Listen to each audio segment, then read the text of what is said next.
자, 오늘은 호세아서를 하도록 하겠습니다. 지난 시간에 우리가 아모스 했었죠. 아모스가 다 끝났죠. 예언서 서론했고, 같은 시간대, 시기별로 우리가 공부를 해야 될 것 같아요. 그래서 같은 시기가 아모스하고 호세아하고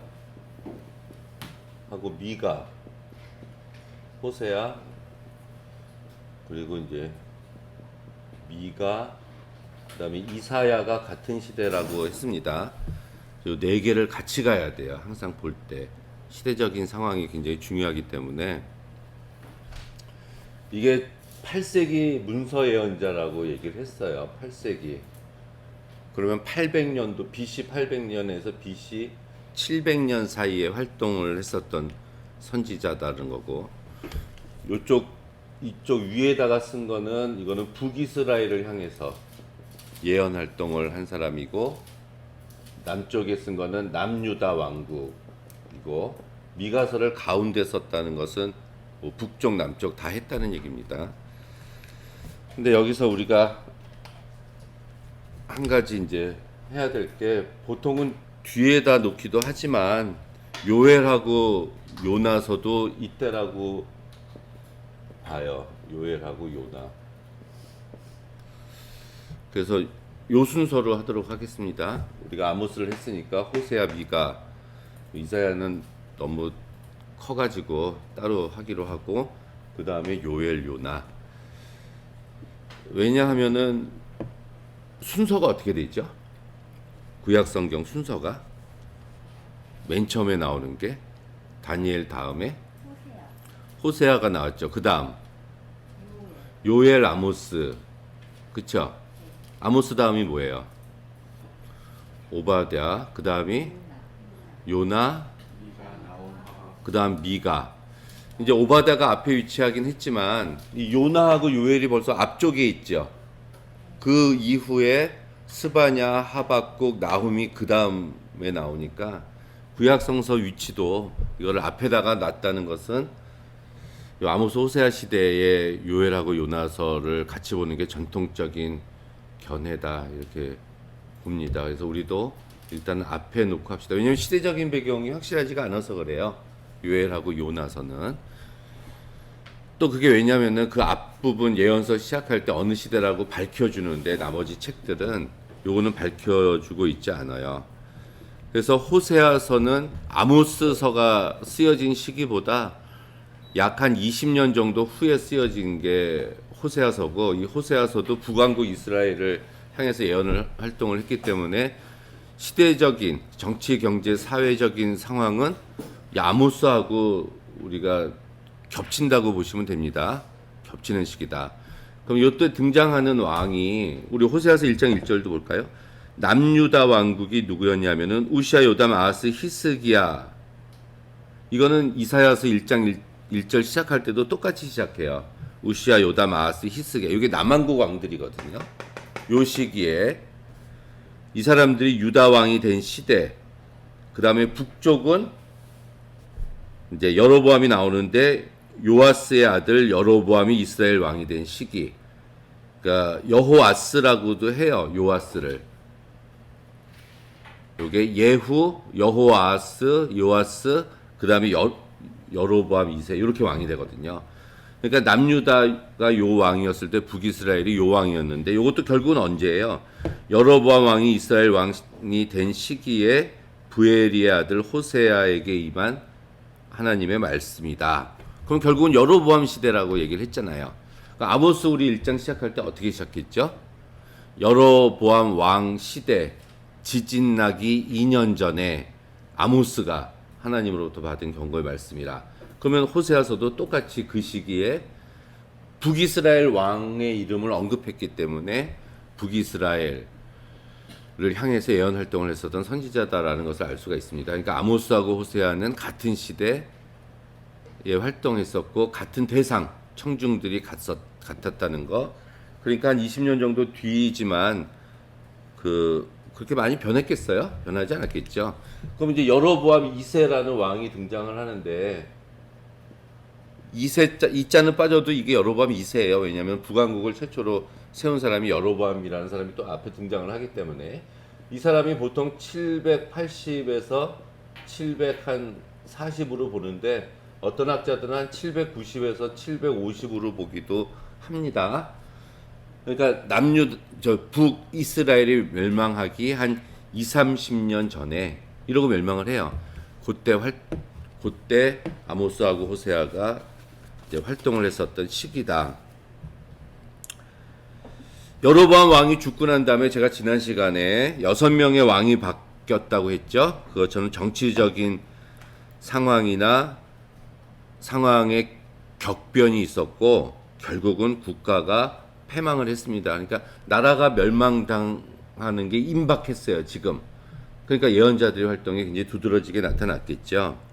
특별한 거는 우리가 호세아서 하면 딱 알 수 있는 것은 우리가 잘 아는 거는 다른 예언자들에게 비해서 하나님에게 좀 독특한 방식으로 부르심을 입은 사람이 요 호세아라는 얘기입니다. 그거는 뭐냐면은 음행한 여인을 택해서 아내로 삼아라. 결혼을 해라. 근데 결혼을 했는데 그 아내가 다시 또 이 호세아의 품을 떠나서 다시 음행하게 됐을 때 그녀를 사랑하는 마음으로 찾아가서 다시 아내로 받아들여라라는 명령을 받아요. 하나님으로부터. 그래서 이제 이러한 하나님의 말씀 속에서 부르심에 순종합니다. 호세아는. 그렇다면 개인적으로 호세아가 체험한 이런 경험 속에서 이게 바로 하나님과 이스라엘의 관계를 상징적으로 보여준다는 것을 깨닫게 되고, 그래서 하나님이 이스라엘을 사랑한 것처럼 호세아가 음행한 아내인 고멜을 다시 용서하고 사랑해주는 이런 관계를 통해서 하나님이 이스라엘을 얼마나 사랑하셨나 하는 것을 깨닫게 되고, 호세아가 그것을 자기 예언의 핵심 주제로 이제 선포하게 됐다라고 볼 수가 있는 부분이에요. 그러면은 호세아서의 기록 목적이 뭐겠어요? 이스라엘이 하나님 앞에서 사회 전반적으로 음행해서 범죄했지만, 여기서 음행은 하나님이 아닌 다른 신을 섬기는 겁니다. 범죄했지만 그럼에도 불구하고 하나님께서는 이스라엘 백성을 끊임없이 사랑하셔서 그들로 하여금 자신의 사랑과 보호하심 안으로 돌아오도록 회개를 권유하는 책이 이제 호세아서다, 이렇게 볼 수가 있겠네요. 그럼 이 여로보암 시대 때는 어땠죠? 일단은 국가적으로는 번영했고 전쟁이 없었어요. 그래서 평화로운 시기였습니다. 그러면은 문제가 없죠. 지금 우리나라도 평화로운 시기 아니에요? 6.25 전쟁이 끝난 지 벌써 한 70년 가까이 전쟁이 없는 시기. 세계적으로도 어떤 국지전은 있지만 뭐 세계 1차 대전, 2차 대전이 끝난 지도 굉장히 오랜 시간이 지났죠. 그것처럼 평화로운 시기입니다. 이때도. 왜 평화로웠냐 하면은 고대근동의 패권국가였던 아시리아와 아랍 나라가 전쟁을 하고 있었고, 요때 남왕국은 우시아 왕이었다고 아까 나왔잖아요. 이 여로보암 2세가 남왕국의 왕이었던 우시아하고도 평화적으로 관계를 조성해서 남북이 싸우지 않았던 시기였어요. 그럼 이런 시기 때는 오히려 더 잘 살아야 되는데 하나님을 믿고 의지하면서 오히려 이스라엘 내에는 그렇지 않았다라는 것을 아모스 호세아를 통해서 우리가 알 수가 있습니다. 정치 지도자들은 굉장히 교만했어요. 아모스 호세아를 읽어보면. 그리고 지도자 자신을 하나님의 법 아래 두지 않으려고 하는 모습들이 나타나고, 자기의 권력을 유지하기 위해서 거짓말하고 사기치고 유언비어를 퍼뜨리고 음모를 꾸미고 강도와 살인까지 일삼았다. 이게 호세아서 이런 내용들이 나온다는 얘기예요. 그러니까 여로보암 2세 시대에 40년 동안 평화로웠지만 그런 어떤 다툼과 분열이 싹트고 있었고, 이 왕이 죽자마자, 강력한 왕이 죽자마자 연속적으로 쿠데타가 일어났다라는 것을 알 수가 있습니다. 그럼 쿠데타에서 승리를 한 그 왕들도 하나님을 잘 섬기는 왕들이 아니었어요. 그러니까 연속적인 쿠데타, 혁명이 일어났고, 그 왕들도 하나님을 의지하기보다는 자신을 의지하거나 아니면 주변에 있었던, 그때는 아시리아거든요. 아시리아와 동맹을 맺거나 조공을 바침으로써 왕권을 유지하려는 시도가 그래서 7장 11절, 8장 9절 거기에 계속해서 나옵니다. 호세아는 그런 정치 지도자들의 모습 속에서 이거는 하나님 앞에 범죄하는 것이다, 이렇게 말씀을 선포했고, 그 때문에 이스라엘이 멸망할 것이다. 그래서 결국 멸망했잖아요. 722년에. 그러니까 지금 나중에 멸망하게 되니까 이렇게 끊임없이 죄악을 저지르면, 그러니까 지금 회개해라, 여호와를 찾으라, 이 말씀이 호세아서의 핵심이라는 얘기입니다. 문제는 이 호세아서도 읽어보면은 소수의 정치 권력가 집단하고 경제적인 부호들이 서로 긴밀하게 유착해서 불법을 저지르고 있다는 모습들이 나와요. 그들의 불법의 대상은 가난한 자들입니다. 그들의 얼마 남지 않은 재산을 겁탈하고 탈취하는 모습들이에요. 우리가 지난 시간에 아모스 6장을 읽어봤더니 재판관들이 뇌물을 받고 약자를 괴롭히는 악을 행했고, 부당하게 번 돈으로 여름별장 겨울별장 사들였다 그랬죠. 날마다 바산의 암소들아 술과 노래 비싼 음식을 들여서 향락을 벌이는 어떤 향락적인 삶을 누리고 있었다는 것. 법이라는 것은 만인 앞에서 공정해야 되고, 그 법원에 그 여신상이 있잖아요. 눈을 가리고 있잖아요. 저울줄을 들고 또 칼도 차고 있거든요.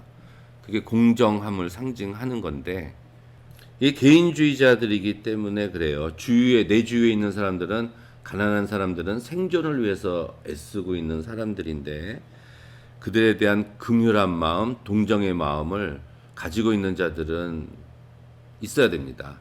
근데 그렇지 않고 오히려 그들 것을 뺏었다는 것. 불평등이에요. 경제적인 불평등, 부정에 대해서 호세아는 침묵하지 않았어요. 그럼 오늘날의 목회자들도 이것들 앞에서 침묵하지 말아야 되잖아요. 왜냐하면은 모든 개인은 하나님 앞에 완전한 인격체를 갖춘 존재로 존중받아야 될 대상이기 때문에 그렇습니다. 우리 교회 교인들 중에서 뭐 권력자가 있고 국회의원이 있고 부자들이 있다면 목회자들이 그들을 위한 메시지가 선포되어서는 안 되죠. 교회 안에서는 다 형제자매 아니겠어요? 종교인이 부패하면은 더 이상은 기댈 데가 없습니다. 그 사회는 마지막 남은 보루라고 저는 생각을 해요. 근데 아이러니한 게 뭐냐면은 그렇게 불법을 행하고 가난한 자를 착취하는 권력자들이 종교적인 행사는 굉장히 열심히 하고 있다고 얘기를 해요. 주일날 빠지지 않는다는 얘기예요. 번제, 소제, 성회를 지키고 절기를 지키고 많은 헌금을 갖다 내고 있다고 호세아가 지적을 하거든요. 이거는 믿음이나 신앙이 있다고 보기 어렵지 않습니까? 종교적 열심이 대단한 자들인데, 그런 종교적 열심을 품고 하나님의 말씀과 율법을 바로 깨닫는다면 자신이 어떻게 행동해야 될 지침이 말씀 속에 다 있는데 자기 좋은 것으로만 해석을 하고 자기 과시욕의 종교적인 열심이 될 수 있다는 거죠. 지난번에 아모스서에서도 베델에 있는 성전을 왕실의 예산으로 우상숭배 같이 섬겼다는 거예요. 그 종교적인 집회도 굉장히 빈번하게 개최를 하고 절기 축제도 철저히 지켰다고 나오고, 또 예배시 찬양과 연주도 아름다웠다고 얘기를 해요. 아무튼 대상은 하나님이어야 된다는. 근데 다윗 시대 때도 레위인들이 성가대가 있었다고 나오긴 나오잖아요. 우리 구약 성경에 성전에서 레위인들이 찬양을 했다 그런 말씀이 나오니까 구약 시대 때도 있었다고 봐야죠. 구약은 있었다고 봐야지. 레위인들이 그런 역할을 감당했으니까. 근데 여기에서 호세아서를 읽어보면은 그들을 향해서 하나님께서는 분명히 죄를 지적하시고 심판하시겠다. 하나님은 죄에 대해서 굉장히 민감한 반응을 보이십니다. 바로잡으려고 하세요. 근데 메시지가 종교적인 것에만 국한된 게 아니라 호세아서를 읽어보면은 하나님의 백성들이 사는 사회 전반적인 삶의 모습 중에 어떤 국면에든지 정의와 공평과 하나님에 대한 신뢰가 실현되지 않았을 때 하나님께서 분명히 그것을 죄로 지적하시고 심판을 선포하신다는 거예요. 그래서 회개하라 라고 말씀을 하십니다. 12장 6절, 14장 1, 3절에 계속 나와요. 그러면서 끊임없는 하나님의 사랑을 또 호세아서에는 계속 말씀을 하고 계세요. 자신은 이스라엘을 끊임없이 사랑하고 있다. 그러니까 돌아와라. 너희들이 지은 죄보다 내 사랑이 더 크다. 그래서 그 다음에 회개한 이 백성들과는 또 언약을 하나님의 백성으로서의 새로운 정체성 확립을 해야 되고, 그리고 이웃들에게 공의와 정의를 보여줘야 되고 하나님을 아는 지식을 가져야 된다라는 게 호세아서의 전반적인 메시지라고 보시면 됩니다. 자, 본문을 볼까요? 하나님께서는 그 3절에 1장 3절에 디블라임의 딸 고멜이라는 여자를 취해서 결혼을 해라. 그래가지고 음란한 아내예요. 음란한 아내를 취해서 자식을 낳아라. 결혼해서 자식을 낳았어요. 이스라엘이야. 그리고 또 낳았는데 로루함하고 또 낳았는데 로암미 이렇게 했어요.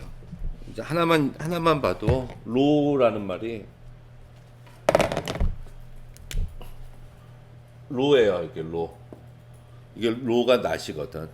그리고 요게 암이 바다야. 바다 오션. 그리고 요게 이가 붙으면은 마이예요. 마이. 이카코아. 그래서 백성, 바다가 아니라 백성. 피플이에요. 그래서 이게 로암비가 되는 거예요. 그래서 나의 백성이 아니다. 이게 되는 거지. 자식을 낳아서 이름을 이렇게 일부러 지어라라고 이야기를 한 건데, 여기 이제 약간의 이제 논쟁의 요지는 있습니다. 본래 음행한 여인이었냐, 처음부터, 아니면 결혼하고 나서 음행한 여인이 됐느냐, 뭐 이거 가지고 어떻게 성결하신 하나님께서 또 제사장은 또 성결한 여인과 결혼해야 되는데 이미 음행한 여인을 데려다가 결혼하라는 것은 이제 뭐 율법하고 맞지 않는다. 이렇게 이제 주장을 하는 사람들도 있고, 이런 게 논쟁점입니다. 근데 명령에 보면은 음행한 여인을 취해서 음행한 자식을 낳아라 까지도 말씀을 하고 계세요. 처음에 이건 아들 같아요. 남자 같아요. 이스르엘을 낳거든. 이스르엘. 이게 예후가 아합의 집을 심판하고 난 다음에 건설한 도시 이름이 이스르엘입니다. 로루하마는 이제 불쌍히 여기다의 낫이니까 불쌍히 여기지 않는다. 로암미는 내 백성이 아니다. 이렇게 얘기를 했죠. 상징적으로 보여주는 것 같아요. 그러면서 이제 끝나요. 끝나고 이제 2장에서 이제 하지만 하나님께서는 다시 새롭게 하시는데 로자가 빠졌죠. 2장 1절에 로암미에서 로가 빠져서 암미가 되고, 로루하마에서 로가 빠져서 루하마가 돼요. 그러니까 암미니까 이제 내 백성이 된 거고, 루하마가 되니까 긍휼히 여김을 받는다가 2장 1절에. 그래서 결국은 하나님께서 다시 이제 이들을 백성으로 받아들이시고 불쌍히 여기신다는 의미가 되겠네요. 5절을 볼까요? 2장 5절에 보니까 저희의 어미는 음행하였고 저희를 배웠던 자가 부끄러운 일을 행하였나니 대저 저가 이르기를 나는 나를 연애하는 자들을 따르리니 저희가 내 떡과 내 물과 내 양털과 내 삶과 내 기름과 내 술들을 내게 준다고 했다. 처음에는 이들이 요거는 여호와를 섬기지 않고 다른 신을 섬겼다는 의미예요. 이제 어미인 여자의 음행과 음란이 하나님 앞에서 죄가 됐다는 거고, 그 대가로 하나님께서는 음식에 대한 남편으로서의 법적 책임을 지지 않는다고 그 3절에서 말씀을 하신 거야. 자, 남편은 먹여 살려야 되잖아요. 자, 그런데 하나님이 남편이고 이스라엘이 아내가 되는데 아내가 음란을 했을 때 남편인 하나님께서는 가정을 돌보는 먹거리를 가져오지 않으시겠다는 선포를 3절에 하신 거예요. 그리고 4절에는 그 낳은 자식들도 돌보지 않겠다. 이건 아버지로서의 도리를 다하지 않겠다는 말씀이잖아요. 근데 그 이유가 5절이었어.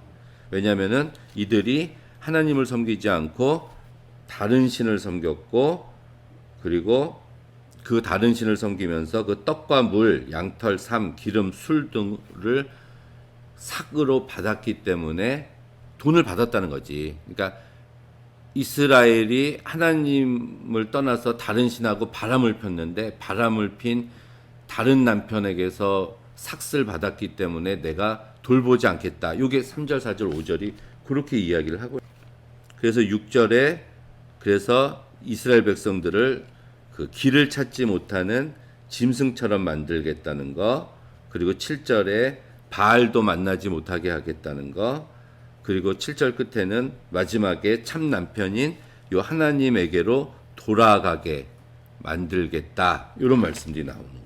어느 정도냐면은 8절에 보면은 곡식과 새 포도주 기름은 하나님인 내가 이스라엘인 너희에게 준 것이다. 그런데 너희들은 바알이 준 거라고 생각을 하고 있다. 이 말씀이에요. 지금 8절은. 내가 너희들에게 준 건데 하나님께서는 이들의 것을 그러므로 9절에 내가 너희들에게 줬던 거를 내가 도로 찾고 내가 다시 뺏어버리고 그 다음에 벌거벗은 몸을 가리울 내 양털과 내 삶을 뺏는다. 수치를 당하게 한다는 거예요. 내가 준 거를 아예 뺏어버리고. 그러면 이들은 어떻게 돼요? 11절 12절에 그래서 풍요를 누리지 못하게 된다는 말씀이에요. 너희들이 가진 게 없게 될 것이다. 그러면서도 회복에 대한 말씀을 해주세요. 14절에 그러므로 내가 너를 계유해서, 유혹하다예요. 유혹해서 거친 들로 데리고 가서 말로 위로하고 회복시켜 주지 않나요? 내가 거기서 비로소 너희들의 포도원을 주고 악을 골짜기로 소망의 문을 삼아주리니 너희들이 거기서 응답하기를 어렸을 때 애굽 땅에서 올라오던 날과 같게 하려. 이 호세아서가 짜임새가 그 구성이 탄탄하지는 않아요. 막 일이 왔다 갔다 해요. 내용이 죄 지적했다가 하나님 위로해 주셨다가 죄를 지적했다가 또 회개를 촉구했다가 이런 14장까지의 내용이 짜임새가 없다는 것은 다른 말로 하면은 또 혼란스럽다는 거예요. 이게 상황이 혼란스럽다는 거. 그러면서 뒤에 18절에는 또 언약도 세워주신대. 언약을 너희들에게 새로 세워주고 마지막 절에 뭐라고 나와요? 23절에 내 백성 아니었던 자에게 로암이잖아. 이르기를 너는 내 백성이라 하리니 저희는 이르기를 주는 내 하나님이십니다. 라고 고백하게 될 것이다. 그러니까 회복시켜 주시겠다는 말씀이에요. 마지막은 또 위로 처음과 같이 해주겠다는 거. 3장에도 계속 반복해서 이야기를 하고 있는데 하나님이 명령하시고 이들의 행동을 지적하시고 또 해석을 해주세요. 하나님이 명령은 뭐였죠? 음란한 여인을 사랑하라고 하셨는데 그거에 대한 해석으로 그 이유는 하나님께서 이스라엘이 악해도 사랑을 하고 있었다. 이런 말씀이에요. 2절 3절을 한번 볼까요? 내가 은 15개와 보리 한 호멜반으로 나를 위하여 저를 사고 저에게 이르기를 너는 많은 날 동안 나와 함께 지내고 음행하지 말고 다른 남자를 쫓지 말라. 나도 너에게 그리하겠다. 아내에게 부탁하는 명령을 하는데 호세아는 가서 아내를 사라는 얘기예요. 아내를 사라. 그리고 그 아내에게 부탁해라. 요거는 하나님께서 이스라엘에게 하는 거랑 똑같이 하는 거다. 이게 내가 음란한 아내였어. 그래서 내가 결혼을 했어. 근데 그 여인이 또 바람이 나서 나갔어. 근데 하나님께서는 가서 또 데리고 오래. 아내를 삼으래. 할 수 있겠어요? 이스라엘까지 가지 말고 우리 봅시다. 우리들이 이제 아가서도 그렇잖아요. 그 하나님과 이스라엘 백성들과의 관계, 그리고 예수님 그리스도와 교회와의 관계, 맞죠? 우리는 신랑 되시고 우리가 신부 된다고 얘기하잖아요. 그렇게 얘기를 해요. 그리스도가 신랑이 되고 우리는 그의 신부가 된다. 이런 신약에도 표현이 나오는데 우리가 신부잖아. 근데 우리가 예수님이 신랑인데 떠나서 다른 신을 섬겼단 말이에요.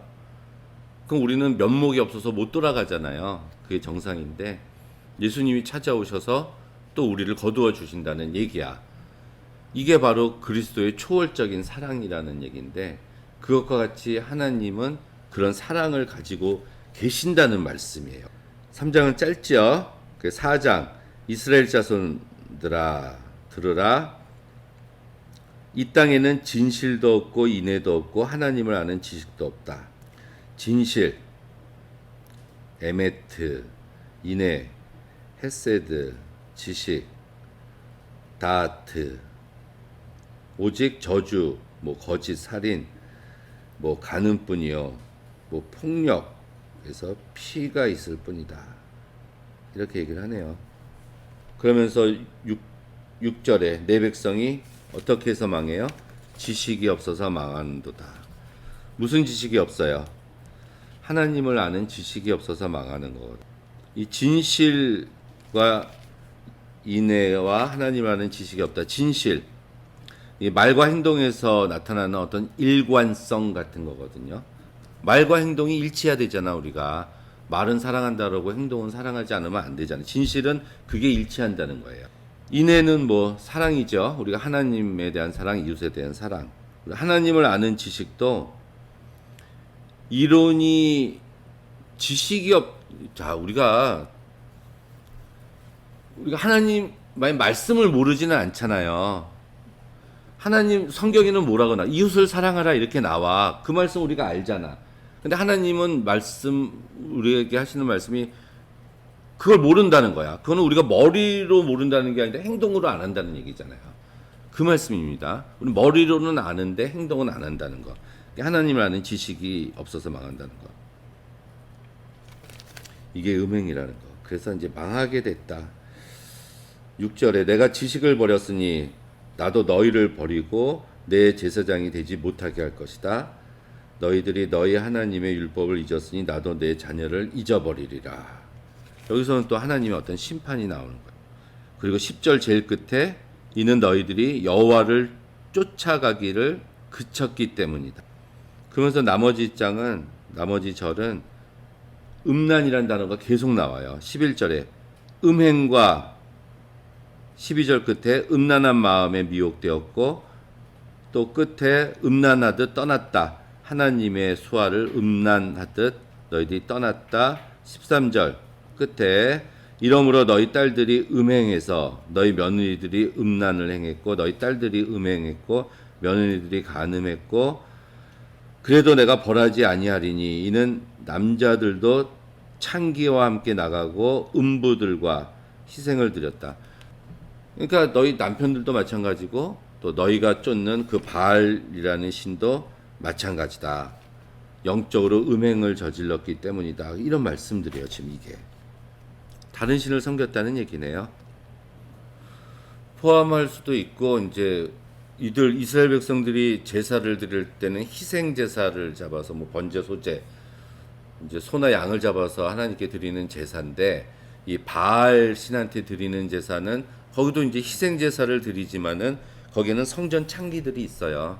그래서 그 성전 창기들과 술을 먹고 하룻밤을 보내고 막 이런 게 이들의 예배야. 안 좋은 거죠. 그런 것들을 또 빗대서 이제 하는 얘기죠. 그러니까 고대에는 우리 뭐 영화 그 코난 같은 거 1편에 보면은 나오는 그런 거예요. 사람 제물로 바치고 뭐 하는 그런 것들이 약이나 약 같은 거나 술 같은 거를 먹고 하는 그런 것들이 그렇게 행해지고 있는 거예요. 고대에서는. 이 5장에도 계속 나오는데 3절에 에브라임은 내가 알고 이스라엘은 내가 숨기지 못한 에브라임이라는 말이 등장하는데 이 뒤에 계속 더 많이 등장을 합니다. 이 이스라엘하고 같은 말이에요. 북왕국을 지칭할 때 이 에브라임이라는 거. 5절에 보니까 저희의 행위가 저희로 자기 하나님에게로 돌아가지 못하게 하나니 이는 음란한 마음이 그 속에 있어 여호와를 알지 못한 까닭이다. 그래서 그 뒤에도 계속 8절 이하에 보면은 에브라임이 황무하게 되고 이스라엘 지파 또 에브라임에서 이들이 계속해서 이제 하나님의 그런 심판을 받게 될 것을 이야기를 하고 난 다음에 6장에 다시 대안을 제시하죠. 뭐예요? 오라 우리가 여호와께로 돌아가자. 여호와께서 우리를 찢으셨지만 도로 낫게 하실 것이요 우리를 치셨으나 싸매어 주실 것이라 하고 호세아가 이야기를 한 겁니다. 그래서 3절에 그러므로 우리가 여호와를 알자 힘써 여호와를 알자. 여기서 이제 안다는 게 정말 단순히 지식으로 아는 게 아니라 우리 행동이 같이 되는 알물 이야기해야 됩니다. 그러면서 4절에 너희의 이내가 아침 구름이나 쉬 없어지는 이슬 같다. 그러면서 자기를 소개하죠. 6절에 나는 인애를 원하고 제사를 원치 아니하고 번제보다 하나님 아는 것을 원한다. 굉장히 유명한 구절이에요. 사무엘에도 나오지만 자 하나님이 원하시는 건 뭐예요? 인애, 사랑, 헤세드야. 사랑을 원하고 제사를 원치 아니하고 번제보다 하나님 아는 것을. 이게 여호와서의 주제를 드러내는 핵심 단락이라고 볼 수가 있습니다. 힘써 여호와를 알면 하나님이 회복시켜 주시라는 것. 할 일은 제사나 번제가 아니라 일반적인 행동으로 나타나야 된다는 거예요.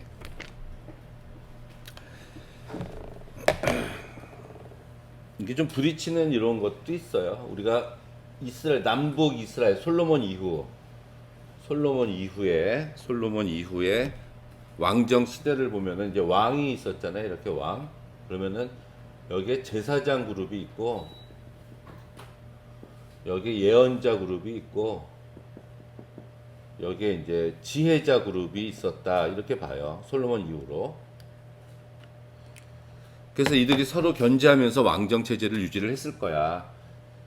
그래서 이제 예언자들이 뭐예요? 우리가 아는 뭐 이사야, 예레미야, 뭐 에스겔 그리고 12소 선지서 같은 것들을 쓴 사람들이고요. 이 제사장들은 이제 역대기,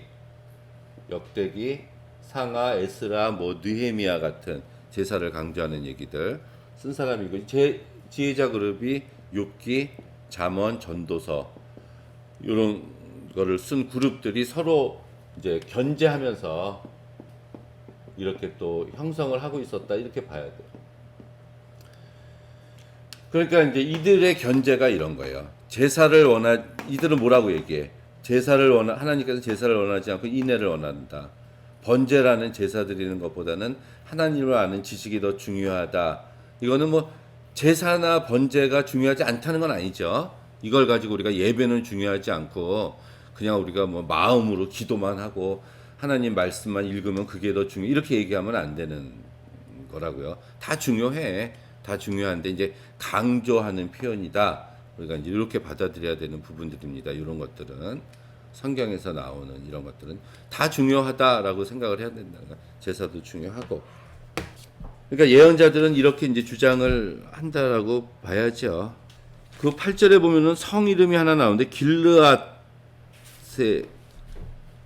도시 이름인데 여기가 행악자의 고을이 됐다라고 얘기하고 또 제사장의 무리가 세겜 길에서 살인한다 이렇게 도시 이름이 두 개가 나오는데요. 이게 뭐냐면 도피성이에요. 이스라엘 백성들이 이렇게 해서 이제 땅을 분배받았잖아요. 이 땅을. 근데 레위 지파는 땅을 분배받지 못하고 중간에 이제 성읍을 48개를 받았는데 그 중에서 6개, 여기 3개, 여기 3개에서 6개의 성을 도피성 따로 분류를 했어요. 이건 뭐냐면은 이제 한마디로 말하면 과실치사예요. 과실치사. 사람을 죽이면은 바로 돌에 맞아서 죽거든. 근데 어떤 뭐 과실치사 있죠. 우발적으로 고의가 아닌 그런 걸로 범죄를 했을 때 이성으로 확 도피를 해버리면은 일단은 죽이지 않는 이런 피난처가 되는 성들을 6개를 뒀어요. 띄엄띄엄 둔 이유는 만약 도피성이 여기 하나 있어봐. 그럼 여기서 범죄를 저지르면은 여기까지 가다가 잡혀 죽거든. 그러니까 근처에 하나씩 뒀다라고 이렇게 봐야 돼요. 이거는 많이 있더라고. 우리나라 역사를 보니까 삼국시대 때 뭐 그때도 저기 소도라는 섬에 도피성과 같은 제도가 있었다는 제가 글도 읽어본 적이 있는데 요 길르앗하고 세겜이 그 성 중에 하나예요 지금. 근데 이 성이 어떻게 됐다는 거야? 이 성도 타락했다는 겁니다. 그러니까 도피성 자체도 타락했다. 악한 자의 모의처가 되고 살육이 행해졌다. 그래서 되돌릴 수 없을 정도로 이렇게 됐다는 것을 보여주고 있는 구절이다. 이렇게 볼 수가 있겠네요. 그러면서 이제 그들의 전반적인 죄에 대해서 7장, 8장에 계속해서 이야기를 해요. 그 이스라엘을 치료하려고 할 때 7장에 죄와 사마리아의 악이 드러났다. 이 세 군데 다 똑같아요. 이제 같이 봐야 돼. 이스라엘이라는 명칭, 아까 에브라임이라는 명칭, 그리고 사마리아. 사마리아는 수도야, 수도. 북이스라엘의 수도. 남한국 유다의 수도는 어디예요? 예루살렘.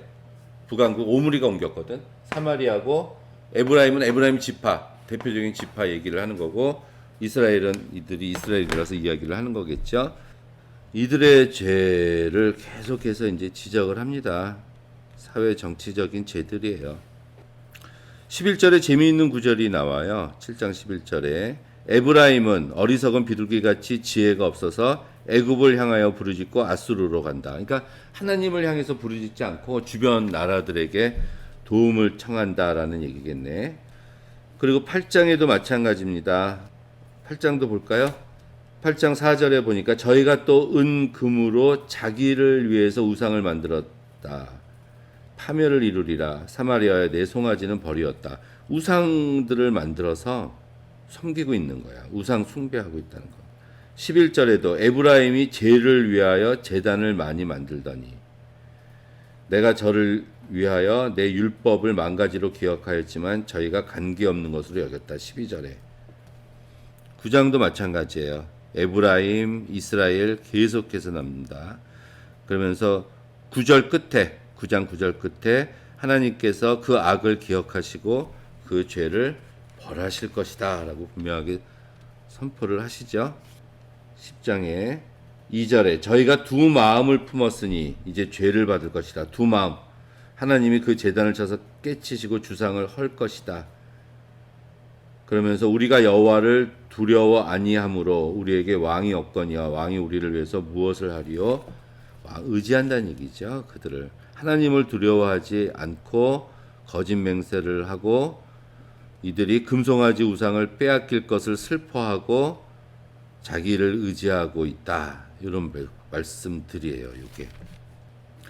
그러면서 9절에 이스라엘아 내가 기브아의 시대로부터 범죄하였거늘. 자, 이게 뭐죠? 기브아의 시대? 지난번 우리가 사사기 할 때 했는데 사사기의 17, 18장에 그 레위인 첩 사건 나왔죠. 레위인이 첩이 바람피고 처가로 가서 데리고 올라오다가 요 기브아에서 머물다가 그 레위인의 첩이 죽고 자기가 이제 그 첩의 시신을 가지고 올라와서 12조각 내서 이게 보냈다는 고귀절이 나오는 19장에서 21장이지. 19장. 그게 기브아 시대잖아요. 그게 언제예요? 사사 시대였거든. 사사 시대니까 BC 한 1000년도예요. BC 한 1000년. 근데 지금 이 호세아 시대는 언제예요? 750년경이거든. 그러니까 그 뒤로부터 250년이 지났어요. 사사기 후반기에. 근데 그때도 호세아 시대 때도 그 레위인의 첩사건인 이 기브아 지파의 그 시대를 기억하고 있는 거야, 이게. 그 얘기예요. 그래서 기브아에서 흉악한 족속을 치는 전쟁을 거기서 면하였도다. 그 얘기를 하고 있는 겁니다. 쭉쭉 얘기하다가 또 12절 너희가 자기를 위해서 의를 심고 긍휼을 거두라. 지금 이곳 여호와를 찾을 때니 너희의 묵은 땅을 기경하라. 교회 포어 중에 일련 표어 있죠. 그 중에서 이런 표어 많아. 묵은 땅을 기경하라. 11장에 이스라엘이 어렸을 때에 내가 사랑해서 내 아들을 애굽에서 불러내었거를 출애굽시킨 나다 이거죠. 3절에 에브라임에게 걸음을 가르치고 내 팔로 안을지라도 내가 저희를 고치는 줄을 저희가 알지 못해 내가 사랑으로 너희들을 길러줬다. 8절에 에브라임이여 내가 어찌 너희를 놓겠느냐 내가 어찌 너희를 버리겠느냐 내 마음이 내 속에서 돌아서 나의 긍휼이 온전히 불붙듯 하다. 9절 내가 나의 맹렬한 진노를 바라지 아니하며 내가 다시는 에브라임을 멸하지 아니하리니 이는 내가 사람이 아니요 하나님이라 나는 내 가운데 거하는 거룩한 자다. 하나님의 사랑이 크심을 얘기를 하고 있는 거예요 지금. 그래서 결론 나오면 6절 볼까? 12장 6절에 그런즉 너희 하나님께로 돌아와서 인자와 공의를 지키고 항상 너희 하나님을 바라보라. 이게 이제 결론이겠네요. 처음엔 뭐예요? 돌아오는 거지.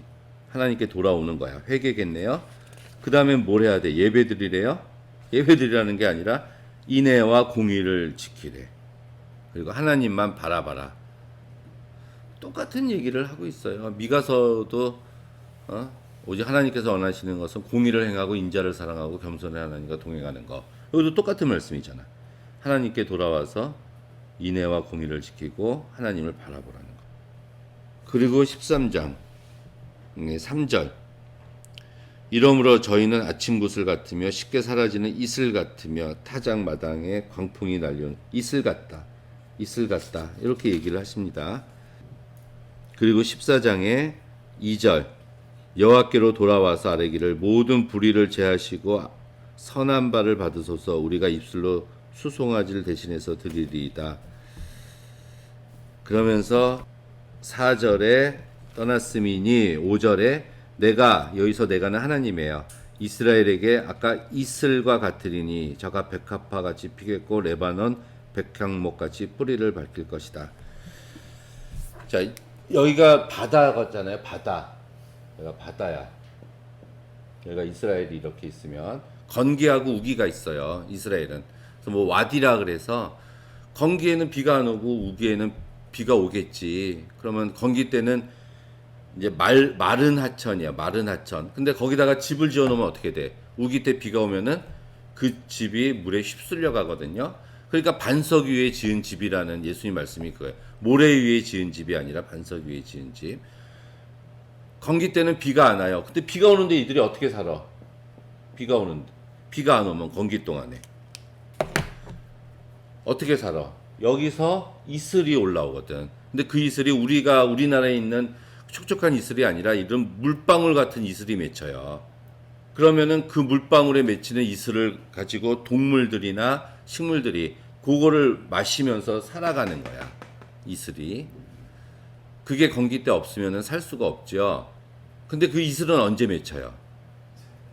가장 어두울 때 맺힌다는 거야. 그게 이제 하나님의 사랑이라는 얘기예요. 그럼 하나님의 사랑은 나는 하나님이 없는 것 같아.